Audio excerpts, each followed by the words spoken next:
அருமை சொந்தங்களே, உங்களுக்கு ஒரே ஒரு சின்ன உதாரணத்தை மட்டும் கொடுத்து என்னுடைய பேச்சை ஆரம்பிக்க வேண்டும் என்று நினைக்கின்றேன். காரணம், அந்த பருவத்தில் இருக்கிறீங்க. You are an age where you can make a change. அந்த சேஞ்சுங்கிறது லாஸ்டிங் சேஞ்சா உங்களை தாண்டி நிற்கக்கூடிய ஒரு சேஞ்சை கொடுக்கக்கூடிய வயசுல நீங்க எல்லாம் உட்கார்ந்து இருக்கிறீங்க. மாணவ செல்வம், நீங்க உதாரணத்துக்கு இன்னைக்கு காலையில உங்க வீட்டுக்கு வெளியே இருக்கிறீங்க, ஒருத்தர் ஓடிட்டு போறாருன்னு வச்சுக்கோங்களேன். 2000 வச்சுக்கலாங்க, 20 வருஷம் பின்னாடி போயிருக்கோம். அதை ஓடிட்டு போறவர் நிறுத்தி அண்ணன் என்னென்ன பண்றீங்கன்னு கேட்குறீங்க. அவர் சொல்றாரு, தம்பி நான் சின்ன ஆள் தான், இப்ப ஒரு 4-5 கம்பெனி ஆரம்பிக்கலாம்னு இருக்கிறேன் அப்படிங்கிறார். நீங்க திரும்ப ஒருத்த கேட்குறீங்க, என்னென்ன கம்பெனி ஆரம்பிக்க போறீங்க? தம்பி பிரெயின்ல சிப்பு வைக்கக்கூடிய ஒரு கம்பெனி ஆரம்பிக்கலாம்னு பாக்குறேன் அப்படின்பாரு. நீங்க அப்பயே பார்ப்பீங்க, என்ன பைத்தியக்காரனா இருப்பாரு, காலங்காத்தால் நம்ம கண் முன்னாடி மாட்டியிருக்காரு. சரி, இருந்தும் பேசுவேன்னு சொல்லிட்டு சொல்லுங்க. நான் எல்லாருமே டிரைவர்லெஸ் கார் தங்கச்சி, எல்லாருமே டிரைவர்லெஸ் கார் தான் நம்ம உலகத்துல இப்ப இருந்து கொஞ்ச நாள் கழிச்சு ஓட்டணும், அந்த கம்பெனி ஆரம்பிக்கலாம்னு பாக்குறேன். அப்ப நீங்க கண்டிப்பா முடிவு பண்ணிடுவீங்க, கண்டிப்பா அவங்க ட்ரேட்மார்க் பைத்தியக்காரன் தான். ஏன்னா 2 விஷயத்த சொல்றாரு. அதோட நிக்கல, மறுபடியும் இன்னும் ஒரு படி முன்னாடி போறாரு. இல்ல இன்னும் ஒரு 10 வருஷம் 5 வருஷம் கழிச்சு எல்லா பக்கம் சோலார் அப்படிங்கறது அடிப்படையா கொண்டு வந்து இந்த எலக்ட்ரிசிட்டியினுடைய கன்சம்ஷன் பேட்டர்னே மாத்த போறாங்கிறார். அப்பவும் பாக்குறீங்க, என்னடா அவன் முழு பைத்தியக்காரனா இருக்கான், தொடர்ந்து பேசிட்டே இருக்கான். அப்புறம் மறுபடியும் இன்னும் அதோட நேரத்துல இன்னும் ஒரு படி முன்னாடி போறாரு. ரீயூசபிள் ஸ்பேஸ் வெஹிக்கிள் மேல லான்ச் பண்ணலான்னு பாக்குறேன். அதாவது கீழிருந்து மேலே செல்லக்கூடிய ஒரு ஸ்பேஸ் வெஹிக்கிள், அது போய் சேட்டலைட்ல ஆர்பிட்டை விட்டுட்டு மறுபடியும் கீழே வந்து அதை நம்ம எடுத்து ரீயூஸ் பண்ணலாம் அப்படிங்கிறார். அப்போ முடிவு பண்ணிருக்கீங்க, ஓ என் கன்ஃபார்மா அவன் பைத்தியக்காரன் தான். அடுத்து இன்னும் ஒரு படி போறாரு, இல்ல நான் ஆர்டிபிஷியல் இன்டெலிஜென்ஸ் நிறுவனமும் ஒன்று ஆரம்பிக்கலான்னு பாக்குறேன், அது நம்முடைய வாழ்க்கையை மாற்றக்கூடிய ஒரு நிறுவனத்தை ஆரம்பிக்கிறேன்.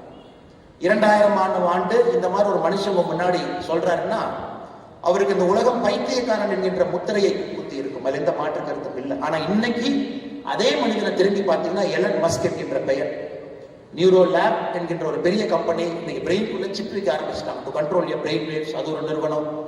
XAI என்கின்ற பேர்ல ஆர்டிபிஷியல் இன்டெலிஜென்ஸ், OpenAI அவர் தான் ஆரம்பிச்சாரு. டெஸ்லா கம்பெனி நடத்துறாரு, SpaceX என்கின்ற நிறுவனத்தை நடத்துறாரு. எதற்காக இதை நான் சொல்லி ஆரம்பிக்கிறேன்னாங்க, ஒரு ஐடியா எப்பொழுதுமே நீங்க சொல்லும் பொழுது அஹெட் ஆஃப் டைம் இருக்கும் பொழுது உங்களை யாரும் நம்ப மாட்டாங்க. எனக்கு இருக்கக்கூடிய எத்தனையோ குழந்தைகளை உட்கார்ந்து இருக்கிறீங்க, உங்கள்கிட்ட அந்த ஐடியா உள்ள இருக்கும், நான் செய்யலான்னு இருக்கேன், ஆனா இன்னைக்கு அது பொருந்தாம இருக்கலாம், இன்னைக்கு சமுதாயத்திற்கு அது சூட் ஆகாம இருக்கலாம். ஆனா எப்பவுமே நான் வச்சுக்கங்க, மக்கள் உங்களை சுற்றி இருப்பவர்கள் அந்த ஐடியாவை அந்த நேரத்துல வரும்பொழுது மட்டும்தான் அதை ஏற்றுக்கொள்வார்கள். ஆனா செய்ய வேண்டியது உங்களுடைய கடமை, அதை நோக்கி மக்களை நடத்தி கொண்டு செல்வது உங்களுடைய கடமை. எதற்காக இதை சொல்றாங்க, உங்க முன்னாடி ரொம்ப சேஃபான ஃபீல்டு நிறைய இருக்கு. Engineering is very safe field. வருஷத்துக்கு லட்சக்கணக்கான இன்ஜினியர்ஸ் உருவாக்குறோம், they pass out, it's okay, very important. நமக்கு பொறியாளர்கள் வேணும், டாக்டர்ஸும் வேணும். ஐநா சபை சொல்லக்கூடிய டாக்டருக்கும் நமக்கு இருக்கக்கூடிய கேப்பே பார்த்தீங்கன்னா மிகப்பெரிய கேப் இருக்கு. டாக்டர்ஸும் வேணும், மேடையில் இருக்கக்கூடிய ஜெம் பள்ளிவெல் ஐயா மாதிரி பல டாக்டர்ஸ் இங்க இருக்கிறாங்க, எல்லாம் நமக்கு வேணும். அதே போல ஆர்ட்ஸ் கல்லூரி நான் போறேன், நான் படிக்கிறேன், பிஎஸ்சி பிஏ எல்லாம் படிக்கிறேன், அதுவும் வேண்டும். ஆனா உங்களுக்குள்ள உள்ள ஏதோ ஒன்று இருக்கும். அட் ஏஜ் ஆஃப் 18, 19, 19, 18 வயசுல நான் இதை செய்யணும், நான் ஒரு சினிமா துறைக்கு போகணும் இருக்கலாம், நான் ஒரு பெரிய எழுத்தாளராக வரலாம் இருக்கலாம், நான் ஒரு பெரிய தொழில் முனைவோராக வரலாம் இருக்கலாம். இன்னும் கொஞ்ச நாள் கழிச்சு இப்போ எலன் மஸ்கனுடைய ஆப்டிமஸ் கம்பெனி புதுசா இன்னொரு கம்பெனி போயிட்டு இருக்கு. அது பாத்தீங்கன்னா வீட்டுல ரோபோ. சமீபத்தில் US போகும்போது அந்த ஆப்டிமஸை பார்த்தாங்க, எல்லா வேலையும் அதே செய்யுதுன்னா 5 ஆண்டுகள் கழித்து பல வீட்டுக்கு நீங்க போனீங்கன்னா காஃபி டீ ஆப்டிமஸ் ரோபோ தான் கொடுக்க போகுது. இன்னைக்கு பைத்தியகாரத்தனமா இருக்கு, இன்னும் 5-10 ஆண்டுகள் கழித்து பார்க்கும் பொழுது அப்பா 7வது கம்பெனி சாதிச்சுட்டா இருப்பான்னு நம்ம சொல்ல போறோம். அதனால இன்னைக்கு உங்களுக்குள்ள அது போன்ற ஒரு யோசனை இருக்கலாம். அப்படி இருக்கும் பொழுது அந்த தைரியமா நீங்க முன்னெடுங்க அப்படின்னு சொல்றது என்னுடைய கடமையாக இந்த நேரத்தில் நான் கருதுறேன். அதை நீங்க பர்சியூ பண்ணுங்க, அது மேல பேஷனேட்டா இருங்க, ஒரு காதலோடு இருங்க, அந்த ஐடியாவை நோக்கி கொஞ்சமா நகர்ந்து போங்க. அப்பா அம்மாவை கன்வின்ஸ் பண்ணுங்க. ஏன்னா எல்லாமே முதல் தலைமுறை பட்டதாரிகள். அப்பா அம்மா எல்லாம் விவசாயம் பண்ணி உங்களை படிக்க வச்சு இவ்வளவு தூரம் கொண்டு வந்திருப்பாங்க. ஆட்டை வித்து, காட்டை வித்து, மாட்டை வித்து இன்னைக்கு நிறைய பேர் இங்க இருக்கிறீங்க, நிறைய பேர் அடுத்த கல்லூரிகளுக்கு போக போறீங்க. அதனால நீங்க ஒரு ஐடியா உங்ககிட்ட இருக்க ஆழமா இருக்குன்னா அது அவ்வளவு ஈஸியா நாங்க சொல்றதை ஏத்துக்கிட்டு ஒரு சேஃபான ஒரு கோர்ஸுக்கு நீங்க போகாதீங்க. கொஞ்சம் திங்க் பண்ணி உங்களோட பேஷனை நோக்கி நீங்க போகணும். அப்படிங்கிறது மேடையில் இருக்கக்கூடிய உங்களுடைய வாழ்க்கையெல்லாம் அப்படித்தான். நீங்க படிச்சீங்கன்னா உங்களுக்கு தெரியும், மேடையில முன்புறத்தில் எத்தனையோ பேர் இருக்கிறார்கள், அவருடைய வாழ்க்கையும் அப்படித்தான். Because they followed a fashion. அந்த பேஷனை விடாபடியா பிடிச்சாங்க. இவங்க எல்லாருமே சக்சஸ் இன்னைக்கு பாக்குறீங்க, எல்லாமே நிறைய ஃபெயிலியருங்க. அவங்க எல்லாம் நிறைய இடத்துல தோற்று போய் ஜெயிச்சிருக்கிறாங்க. வாழ்க்கையில யாராச்சும் ஒருத்தரை கொண்டு வந்து வெற்றி மட்டும்தான் எனக்குன்னா கண்டிப்பா கிடையாதுங்க, யாருமே கிடையாது. நான் ஒருத்தரை பத்தி படிக்கிறேன் பாருங்க. 1832 ஒரு தனியார் நிறுவனத்துல இந்த வேலை போச்சு. 1833 ஒரு லா ஃபார்ம் ஆரம்பிச்சாரு, ஃபெயில் ஆயிட்டாரு. 1838 இலினாய்ஸ் ஸ்டேட், யுஎஸ் 50 மாநிலத்தில் இலினாய்ஸ் மாநிலத்தினுடைய ஸ்டேட் ஹவுஸ் ஸ்பீக்கர் எலெக்ஷனுக்கு போட்டி போட்டார், தோத்துட்டார். 1843 காங்கிரஸ் போறதுக்கு ட்ரை பண்ணாரு, நம்ம ஊர்ல எம்எல்ஏ சீட்டு கிடைக்கல. 1848 5 ஆண்டுகள் கழிச்சு ட்ரை பண்றாரு, மறுபடியும் கிடைக்கல. 1849 எதுவுமே கிடைக்கல, அரசாங்கத்துல போய் லேண்ட் ஆபீஸ்ல சேரலாமான்னு போறாரு, அதுவும் கிடைக்கல. 1854 நம்ம ஒரு எம்பி எலெக்ஷன் மாதிரி செனட் எலெக்ஷன் நிற்கிறார், அதுலயும் தோற்கடிக்கப்படுகின்றார்கள். 1856 துணை ஜனாதிபதி தேர்தலுக்கு போட்டியிறார் அமெரிக்காவில், அதிலும் தோற்கடிக்கப்படுகின்றார்கள். 1858 எது வேண்டாம் மறுபடியும் செனட் எலெக்ஷன் எம்பி எலெக்ஷனுக்கு வர்றாரு, அதிலும் தோற்கடிக்கப்படுகின்றார். அந்த மனுஷன் ஜெயிச்ச ஒரே ஒரு எலெக்ஷன் 1860 அமெரிக்காவுடைய ஜனாதிபதி, ஒரே ஒரு எலெக்ஷன் அமெரிக்காவுடைய ஜனாதிபதி மட்டும்தான் ஜெயிச்சார். அவருடைய பெயர் அப்ரஹாம் லிங்கன். சிலை வரியை ஒழிச்சாரு. 1861 சிவில் ரைட்ஸ் ஆக்டை கொண்டு வந்தார். அமெரிக்காவுடைய தன்மையை முகத்தையே மாத்திட்டு போயிட்டார். அதனால நீங்க நிறைய நேரம் நினைச்சுக்கணும், இந்த வெற்றியாளர்கள் அப்படின்னு நீங்க புத்தகத்துல படிக்கிறதெல்லாம் அவங்க கண்டென்ஸ் பண்ணி தன்னுடைய வெற்றியை மட்டும் சொல்லியிருப்பாங்க. ஏன்னா தோல்வியை சொல்வதற்கு அந்த புத்தகத்துல பேஜ் இல்லை. தோல்விக்கு ஒரு புத்தகத்தை ஜெம் பழனிவேல் அவர் எழுத சொன்னீங்கன்னா இந்த கட்ஸை விட இன்னும் 2 பெரிய புத்தகத்தை எழுதுவார் எனக்கு தோணுது. இன்னும் அதிக பக்கங்கள் இருக்கக்கூடிய புத்தகத்தை எழுதுவாங்க. அதனால நீங்க எல்லோருமே தோல்வியிட்ட கொஞ்சம் ஃப்ரெண்ட்ஷிப் பண்ணிக்கணும். என்னோட 2வது உங்களுக்கு நான் கொடுக்கக்கூடிய ஒரு சின்ன ஒரு அட்வைஸ், நீங்க எல்லாருமே சக்சஸ்ஃபுல் பீப்புள்னால தான் இந்த ஹால் கூட உட்காந்துருக்கீங்க. 90% and above 99% ஃபென்டாஸ்டிக், ரொம்ப சந்தோஷம் இருக்கு. ஆனா வாழ்க்கையில வெறும் சக்சஸ் மட்டுமே பார்த்தீங்கன்னா ஆங்கிலத்தில் சொல்லுவாங்க, you are not pushing yourself, that is why you are always a victor அப்படிம்பாங்க. உங்களை நிறைய புஷ் பண்ணீங்கன்னா கொஞ்சம் தோல்விகள் அப்பப்போ வர ஆரம்பிக்கும். ஆனால் நிறைய உங்களை புஷ் பண்ணுங்க. Success should not breed complacency. நான் ஜெயிச்சுக்கிட்டே இருக்கிறேன் அப்படிங்கிறது உங்க கம்ஃபர்ட் ஜோனை விட்டு வெளியே போகாம கம்ஃபர்ட் ஜோனுக்குள்ளே உட்கார வைக்க கூடாது. குறிப்பாக இந்த அரங்கத்தில் இருக்கக்கூடிய மாணவர்கள் அப்பப்போ தோல்வி வந்தாலும் ஒரு சின்ன ஃப்ரெண்ட்ஷிப் பண்ணுங்க. இல்லை நான் சிவில் சர்வீஸ் பரீட்சை எழுதுனேன், ஃபர்ஸ்ட் அட்டெம்ப்ட் ஐஏஎஸ் ஐபிஎஸ் கிடைக்கல, will make friendship, second attempt போகலாம். இல்லை நான் நீட் எழுதுனேன், எனக்கு தெரியல, நிறைய பேர் நீட் எழுதிருப்பீங்க, 725 மார்க் வரல, லெட் அஸ் மேக் ஃப்ரெண்ட்ஷிப், அடுத்த டைம் பார்த்துக்குவோம். இல்லை நான் வந்து இங்கே போகலான்னு பார்த்தேன், எனக்கு அது கிடைக்கல, இட்ஸ் ஓகே. அந்த மைண்ட் செட் உங்களுக்கு வேணும். ஏன்னா இன்னைக்கு இருக்கக்கூடிய இளைஞர்களை பார்க்கும் பொழுது டிப்ரெஷன்.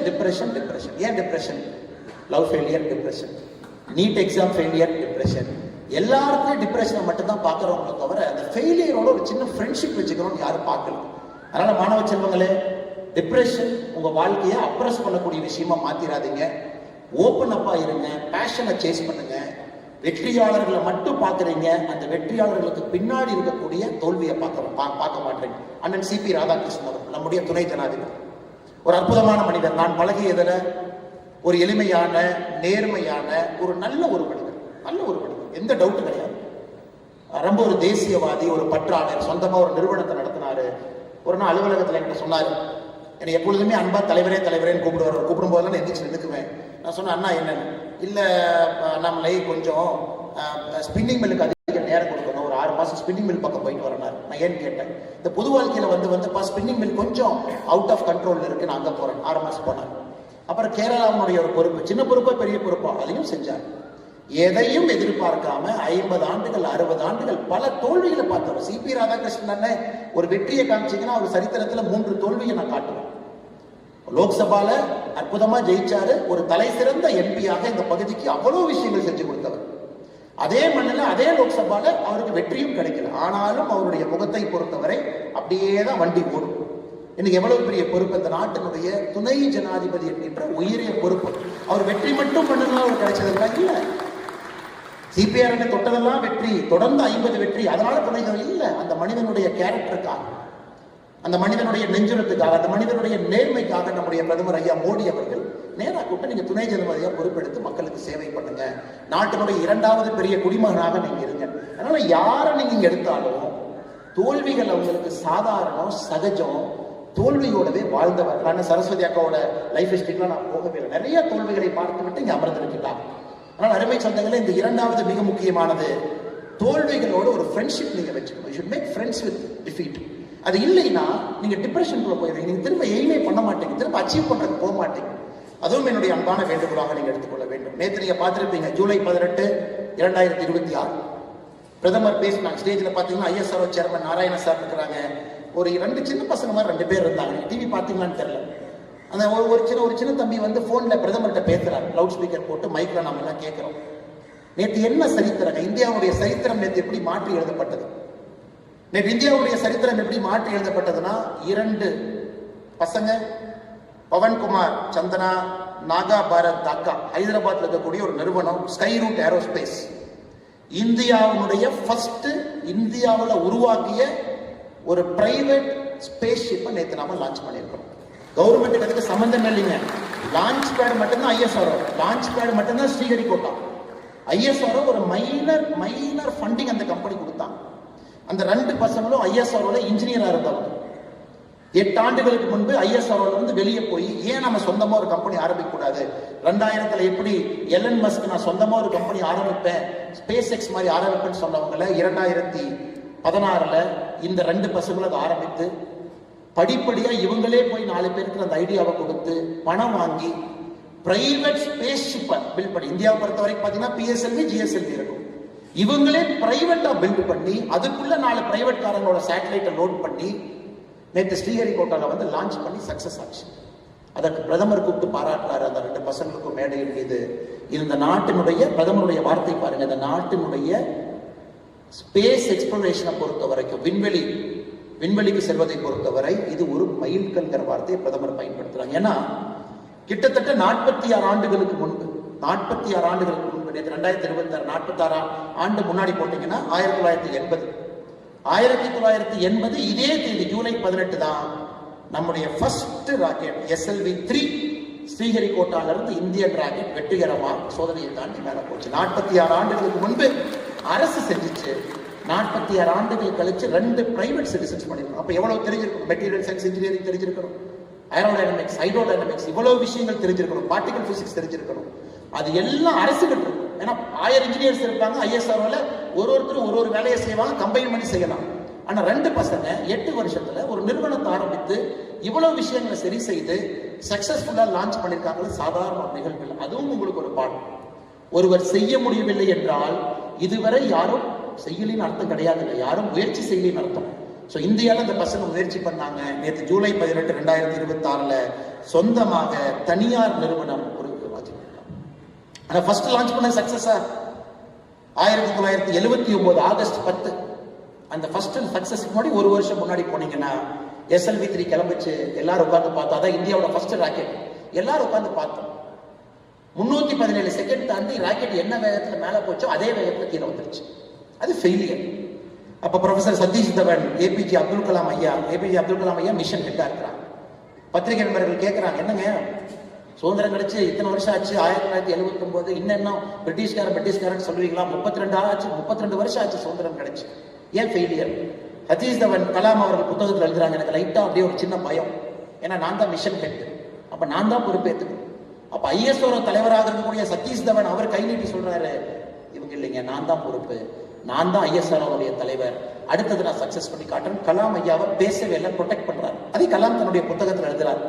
நம்ம இந்த ஃபெயிலியரை பார்க்க பொழுதெல்லாம் நம்ம மேல ஒரு மென்டார் இருக்கும் பொழுது வாழ்க்கை ரொம்ப சுவையாக இருக்கும் அப்படிங்கிறார். அதனால உங்களுக்கு 3வது உங்களுக்கு ஒரு மென்டார் நீங்க வச்சுக்கணும். மென்டார் இன்னைக்கு நீங்க இன்ஜினியர், டாக்டர், எங்க போனாலும் கூட யாரோ ஒரு மனிதர்கிட்ட தொலைபேசியில பேசும் அளவுக்கு ஒரு தொடர்பு இருக்கணும். எனக்கு ஒரு டவுட் இருக்கு, இவங்களை கூட நீங்க மென்டாரா வைக்கலாம். அவங்க யாரும் வேண்டாம்னு சொல்லவே மாட்டாங்க. இந்த நிகழ்ச்சி முடிஞ்சு உங்க நம்பரை கொடுங்க அல்லது PA நம்பரை கொடுங்க, நான் உங்களை 6 மாசத்துக்கு ஒருக்கா வந்து பார்க்கலாமா, இல்ல 1 வருஷத்துக்கு ஒருக்கா வந்து பார்க்கலாமா, உங்கள்கிட்ட நான் சில விஷயங்கள் என்னுடைய வாழ்க்கையை பத்தி பேச நினைக்கிறேன், உங்க அனுபவம் எனக்கு சொல்லிக் கொடுங்க, அதுல இருந்து நீங்க பண்ண சில தப்ப பண்ணாம நான் இன்னும் வேகமாக முன்னேற பார்க்கிறேன் அப்படின்னு சொல்லும் அளவுக்கு இந்த நிகழ்ச்சி முடிச்சு உங்களுக்கு தைரியம் இருக்கணும். அதை கண்டிப்பாக மேடையில் இருக்கக்கூடிய எல்லோரும் அதை ஏற்றுக்கொள்வாங்க. they would like to be mentors. இன்னைக்கு இங்க வந்தாங்க ஐயா ராஜ்குமார் அவர்கள், மேடையில் இருக்கக்கூடிய தலைவர்கள் ஏற்பாடு செஞ்சிருக்கிறாங்க, எல்லோருக்குமே ஒரு நிதியுதவி செஞ்சாங்க, பாராட்டினாங்க, போனாங்க அப்படின்னு அந்த நிகழ்வு இருக்கக்கூடாது. இவ்வளவு உயரம் வந்தவர்கள் உங்களை பிடித்து இன்னும் இதை விட உயரத்திற்கு தூக்கி விடுவதற்காகத்தான் அந்த தலைவர்கள் இருக்கின்றார்கள் என்பதை நீங்கள் மறந்துவிடக்கூடாது. அருமை சொன்னேன், எப்படி ஏபிஜே அப்துல் கலாம் ஐயா கூட ப்ரொஃபசர் சதீஷ் தவன் கிடைச்சாங்களோ அதே போல உங்களுக்கு இங்க இருக்கக்கூடிய எல்லோரையும் நீங்க பார்க்கலாம், சந்திக்கலாம். நான் ஆடிட்டிங் போனோம், ஐயா உட்கார்ந்து இருக்கிறாங்க. நான் மருத்துவர் ஆகணும், நிறைய மருத்துவர்கள் இங்க இருக்கிறாங்க. ஆயுர்வேதா போகணும், அங்க ஒரு நண்பர் இருக்கிறாங்க. பிசினஸ் பண்ணணும், இங்க இருக்கிறாங்க. கார்டு கொடுப்பீங்களா, நம்பர் கொடுப்பீங்களா, உங்களுக்கு நான் பேசுவேன். இல்லாட்டி இந்த மென்டார்ஷிப் உங்களுக்கு எங்க கிடைக்கும்னு யோசிச்சு பாருங்க. நீங்க கல்லூரிக்குள்ள போன பிறகு உங்களுக்கு நிறைய நண்பர்கள் இருப்பாங்க, மென்டார்ஸ் எங்க கிடைக்கும். அதனால என்னுடைய 3வது அன்பான வேண்டுகோள், மென்டார்ஸ் உங்க லைஃப்ல மிக மிக முக்கியம். நீங்கள் அதை வைத்துக் கொள்ள வேண்டும் என்கின்ற அன்பான வேண்டுகோளையும் இந்த நேரத்தில் நான் வைத்துக் கொள்கின்றேன். அருமை சொந்தங்களே, கடைசி 10 நிமிடம் நான் வந்துவிட்டேன். உங்கள் தந்தை தாய், உங்களுடைய மூத்தவர்கள், வீட்டில் இருக்கக்கூடிய பெரியவங்க, தாத்தா பாட்டி, அப்பா அப்பத்தா, அவங்கெல்லாம் பார்த்தீங்கன்னா இந்தியாங்கிற நாடு இருக்குமா, தாங்குமா, சுதந்திரத்திற்கு பிறகு இந்தியா ஒருமைப்பாடாக இருக்க முடியுமா அப்படிங்கிற காலகட்டத்தில் வாழ்ந்தோம். இந்தியாங்கிற நாடு இருக்குமா, சைனாவோட யுத்தம், பாகிஸ்தானோட யுத்தம், இந்த நாடு இருந்து விடுமா? ஏன்னா நமக்கு சுதந்திரம் கிடைத்த பொழுதே வின்ஸ்டன் சர்ச்சில் சொன்னார், India as a country is no more than a line and equator அப்படின்னார். இந்தியாவை பொறுத்த வரைக்கும் ஈக்குவேட்டர் ஒரு லைன் மாதிரி இந்தியா. இதெல்லாம் பிராக்மெண்ட் ஆகி சின்ன பின்னமாக போகுது. இத்தனை ஜாதிகள் இருக்கு, இத்தனை மொழிகள் பேசுறாங்க, இத்தனை டைலக்ட் இருக்கு, வட்டார வழக்கு மொழி இருக்கு. எப்படி இந்த நாடு ஒருங்கிணைப்பாக இருக்கும்? ஹவுஸ் ஆஃப் காமன்ஸ்ல வின்ஸ்டன் சர்ச்சில் நமக்கு சுதந்திரம் கிடைத்த பிறகு பேசுறாரு. உங்க தாத்தாக்கள் அதையெல்லாம் பார்த்து இந்த நாட்டை கட்டுக்கோப்பாக காத்து இந்த நாட்டினுடைய வளர்ச்சிக்காக, அவங்க பேர் இப்ப சரித்திரத்திலே இருக்காது, உங்க தாத்தா பேர் யாருக்குமே தெரியாது, உள்ளூர்ல 4 பேருக்கு தெரியலாம். ஆனா அவர்கள் தலையை கீழே போட்டு இந்த நாட்டினுடைய குடிமகனாக வேலை செய்ததற்காக இந்த நாடு ஒருங்கிணைப்பாக இன்னைக்கு இருக்கு.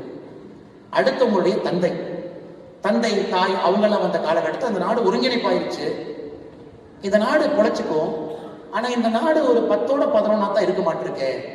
ஒரு 50வது நாடு, 80வது நாடு, 100வது நாடு தான் நம்ம இருக்க மாட்டிருக்கு. வேலைக்கு போனாவே RBI பேங்க், பிரைவேட் பேங்க் எல்லாம் கிடையவே கிடையாது. எம்ப்ளாய்மெண்ட் எக்ஸ்சேஞ்சில் போய் பதிவு பண்ணணும். வாய்ப்பே இல்லாம தந்தை தாய் அவர்களும் தலையை கீழே போட்டு வேலை செய்து நல்ல ஒரு வாழ்க்கையை உங்களுக்கு வடிவமைத்து கொடுத்து உங்களை இங்கே கொண்டு வந்து நிறுத்திட்டாங்க. நீங்க யோசிச்சு பாருங்க, உங்களுக்கு தாத்தாக்கு கிடைக்காத ஒரு இந்தியா உங்களுக்கு கிடைச்சிருக்கு. அப்பா அம்மாவுக்கு கிடைக்காத இந்தியா, அவங்களுடைய உருவாக்கி அவர்களுக்கு கிடைக்காத இந்தியா உங்களுக்கு கிடைச்சிருக்கு. அப்ப நீங்க ரிஸ்க் எடுக்கல, போல்டா இல்ல, இன்னும் தைரியமா நீங்க பணி செய்யல, இன்னும் அடுத்த கட்டம் நீங்க சிந்திக்கலினா உங்களுடைய வாழ்க்கைக்கு நீங்களே துரோகம் செய்து கொண்டிருக்கின்றனர். பெருசா திங்க் பண்ணுங்க, பிக்கா திங்க் பண்ணுங்க, போல்டா திங்க் பண்ணுங்க. இந்த இந்தியாவை பொறுத்தவரை இன்னைக்கு உலகத்தினுடைய 4வது பெரிய பொருளாதார நாடா வந்துட்டோம். 4வது பெரிய பொருளாதார நாடு. அப்படியே படிப்படியா வந்துட்டோம். அமெரிக்கா, சைனா அவங்க 2 பேரும் மேல இருக்காங்க. 3வது வந்து விடுவோம். அது ஒரு பெரிய விஷயம். நீங்க third also we will come very soon. We are touching. Germany, Japan 2 பேர் தான் 3-4 மாத்தி இருப்பாங்க. அதையும் ஓவர்டேக் பண்ணிட்டோம். ஸோ நீங்க காலேஜ் முடிக்கிறதுக்குள்ள, நீங்க மருத்துவராக இருந்தால் 5 வருஷம், இன்ஜினியரிங்கா இருந்தால் 4 வருஷம் முடிப்பதற்குள்ள உலகத்தினுடைய 3வது நாடாக வந்து விடுவோம். அமெரிக்கா இருக்கும், சைனா இருக்கும், இந்தியா இருக்கும், 3வது வந்துருவோம். தாத்தா காலத்துல உலகத்துல 60வது 65வது இருந்துச்சு. அப்பா காலத்துல 30லிருந்து 12க்கு வந்துச்சு. கடந்த 10 ஆண்டுகள்ல 12லிருந்து 4க்கு வந்துட்டோம்.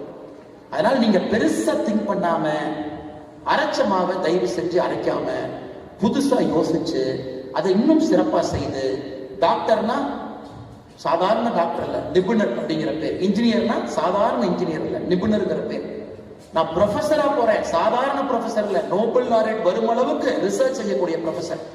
ஒரு நிறுவனம் ஆரம்பிக்கிறேன், சாதாரண நிறுவனம் இல்ல, ராமராஜ் காட்டனை விட 10 மடங்கு வளரக்கூடிய நிறுவனம் அப்படின்னு வச்சாதான் அவங்களுக்கு சந்தோஷம். நீங்க வந்து நான் இன்னொரு ராமராஜ் காட்டனை உருவாக்க போறேன்னா, அவர் எதுவுமே இல்லாத காலத்துல ராமராஜ் காட்டனை உருவாக்கி நான் முன்பு பார்த்திருக்கிறார். ஆனா எனக்கு எல்லாம் இருக்கக்கூடிய காலத்துல நான் இன்னொரு ராமராஜ் காட்டன் என்று சொல்வதை விட அதை விட 10 மடங்கு வருவேன் என்று சொன்னால்தான் இங்க இருப்பவங்களும் பெருமை அடைவாங்க. அதனால மாணவ செல்வங்களே, பெரிய மனிதர்களாக, ஆற்றல் மிக்க தலைவர்களாக, முன்னோடிகளாக நீங்கள் வர வேண்டும். கொஞ்சம் ரிஸ்க் எடுங்க, ஃபெயிலியரை கொஞ்சம் பார்த்து ஃப்ரெண்ட்ஷிப் பண்ணிக்கங்க, மென்டார் வச்சுக்கங்க, பெருசா திங்க் பண்ணுங்க.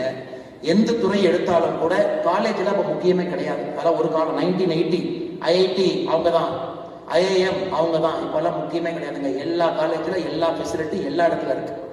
இன்னைக்கு இந்துஸ்தான் காலேஜ் தமிழகத்தில் தலை சிறந்த கல்லூரி.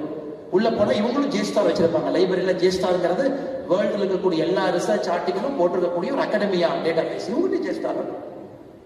இன்னைக்கு ஒரு சாதாரண ஒரு அரசு கல்லூரிக்கு போறீங்க, நீங்க வசதி இல்லை, அவங்ககிட்ட ஜேஸ்டார். அதனால சில பேருக்கு நீங்கள் எதிர்பார்த்த கல்லூரி கிடைக்கல அப்படிங்கிறதுக்காக ஐயோ நம்ம எதிர்பார்த்தது நடக்கலையே, என்ன பண்ணலாம்? அந்த கல்லூரியில் இருக்கக்கூடிய வசதிகளை பயன்படுத்தி அதிலிருந்து நீங்க மேல வரணுங்கிறது என்னுடைய ஆசை. அதனால எனக்கு IIT கிடைக்கல, IIM கிடைக்கல, IAS கிடைக்கல, வேண்டாம், கிடைக்காட்டி பரவாயில்லைங்க. அதை விட 10 மடங்கு மேல போடுவதற்கான வாய்ப்பு உங்க கையில் இருக்கு. அதையும் மனம் தளராம நீங்கள் அதை எடுத்து செய்ய வேண்டும் என்று சொல்லி, இங்க இருக்கக்கூடிய உங்களுடைய தந்தை தாய்க்கு நிச்சயமாக நான் தலை வணங்கி ஆக வேண்டும். காரணம், உங்களை பார்க்கும் பொழுதே கிட்டத்தட்ட நானும் இதே போல ஒரு அரங்கத்துல எத்தனையோ ஆண்டுகளுக்கு முன்பு எங்கேயும் அமர்ந்திருந்த போல ஒரு ஞாபகம் எனக்கு வருது. அப்ப அப்பா அம்மா எவ்வளவு கஷ்டப்பட்டு உங்களை கொண்டு வந்து உட்கார வச்சிருப்பாங்க. அதை எப்பவுமே மறந்து விடாதீர்கள். எவ்வளவு பெரிய உயரத்துக்கு நீங்க போனாலும், என்ன செய்தாலும், சமுதாயம் உங்களை நல்லவர் என்று பாராட்டினாலும், தூட்டினாலும், எப்படிப்பட்ட நிலைமை இருந்தாலும், உங்களுக்கு இருக்கக்கூடிய ஒரே ஒரு ஃபைனல் சொத்து உங்கள் குடும்பம் என்பதை மறந்து விடாது. இது ஃபைனல் சொத்து. இந்த சொத்து எப்பவுமே கிடையாது, அப்படியே கெட்டியா இருக்கும்.